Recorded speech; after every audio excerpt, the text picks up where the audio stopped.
All right, so we're going to look at BCR 2.2, and this is just a recap. So this is all about covalent bonds. So 2.1 was kind of talking about how ionic and covalent are different and that you could categorize them. But now we're going in depth with covalent bonds.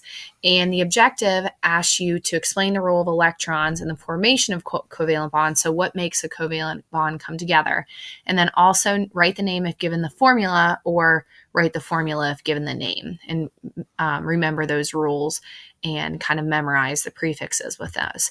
So a couple of things with covalent bonds. Electrons are shared in covalent bonds. So just kind of a cartoon that it is. When we talk about elements separately, elements want to have a full outer shell. And in order to do that, we talked about gaining or losing electrons. Yeah, that happens, but where do they go? Matter can't be created or destroyed, so they have to go somewhere.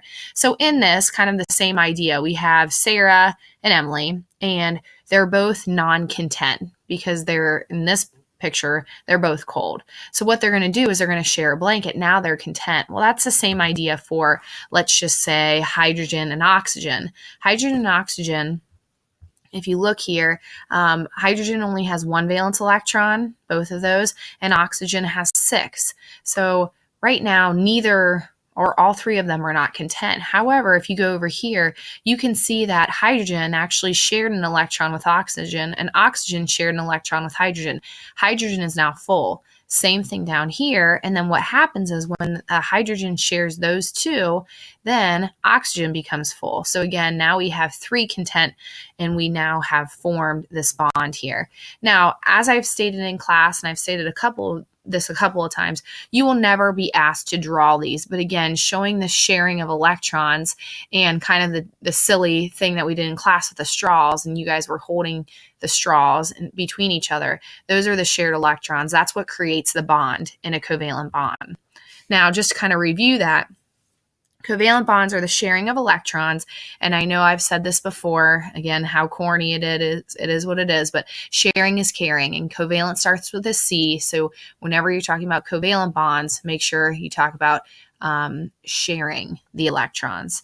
And after the bond occurs, they both have full outer shells. Again, they want to be content. That's why things bond together. They don't want to have just these loose amount of electrons in their outer shell. And then the covalent bonds form between 2 anions, which is typically 2 nonmetals.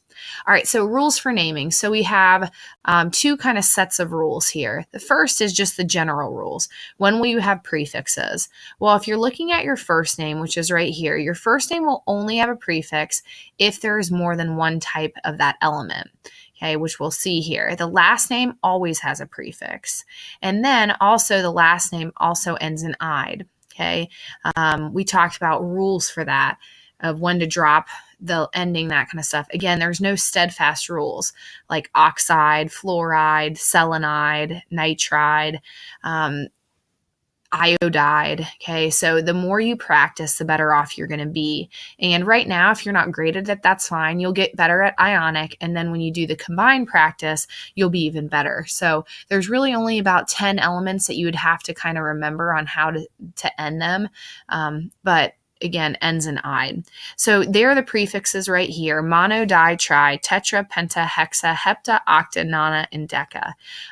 Again, these are things that you are going to need to memorize, whether it's just with practice, or if you have to do some flashcards, that kind of stuff, it might help. So let's first take a look at an example. We're going to actually do 4 examples here.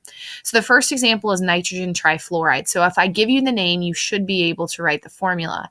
Because there is no prefix on nitrogen, there will be only one of that element. So I would only have 1 nitrogen, and tri means I have 3, and fluoride looks like I'm dealing with fluorine. So my formula is NF3.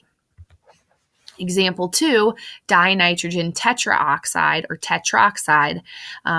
If I have di in front of it, that means I have 2 nitrogen, and tetra, even though that's not tetra, okay, what technically happens, an O and an A typically aren't together. If you were to put the O and the A together, you put tetraoxide.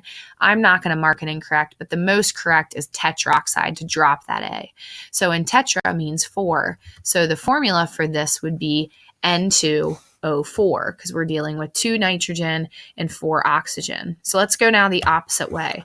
If I give you the formula BF3, what would be the name? Since there's only 1 boron there, I don't have a prefix, so it's boron. And then since there's 3 fluorine, I put tri and then fluoride. So boron trifluoride would be the name of that compound. And then the last one, C4H10. So since I have 4 carbon, it should be tetracarbon. And since I have 10 hydrogen, it would be decahydride. So tetracarbon decahydride. So now, if we go back to the objective, you need to be able to explain the roles of electrons within the formation, meaning the electrons are shared to create that bond, and then also write the name if given the formula or write the formula if given the name. My suggestion is to make sure you do enough practice that you feel confident, and there's plenty of practice for you, whether it's in the activities or in the extra practice folders. So let me know if you have any questions. Good luck, and good luck. Get after it.